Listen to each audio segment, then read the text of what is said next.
क्या आप जानते हैं कोरिया की कुछ ऐसी अजीब वो गरीब रवायात जो आपको चौंका देंगी? चलिए जानते हैं कुछ दिलचस्प हकायक कोरिया के बारे में।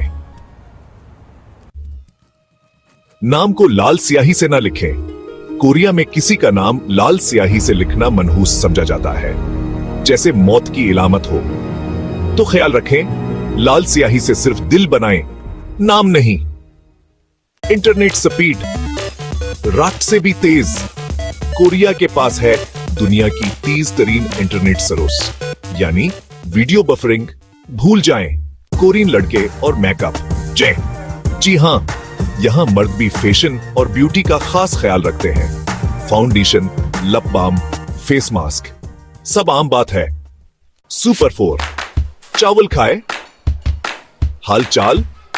कोरिया में लोग पूछते हैं चावल खाए, यानी ये उनका अपना खास अंदाज है खैरियत पूछने का। सुपर 5 कूड़ा फेंकना? जरा ध्यान से, कोरिया में गंद फेंकने के सख्त असूल हैं। हर चीज अलग बैग में, वरना जुर्माना तैयार है। सुपर 6 पीपरो डे 11 नवंबर को यहां होता है पेपरो डे। चॉकलेट से भरे बसेक्ट स्टिक्स का तबादला, मोहब्बत का मीठा अंदाज। सुपर 7 टिप यहां नहीं।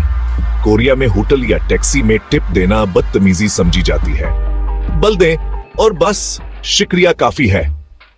तो ये थे कोरिया के कुछ दिलचस्प हकायक। अगर वीडियो पसंद आई हो तो लाइक करें, कमेंट करें और शेयर करना ना भूलें। मिलते हैं अगली वीडियो में, तब तक के लिए अन्यंग।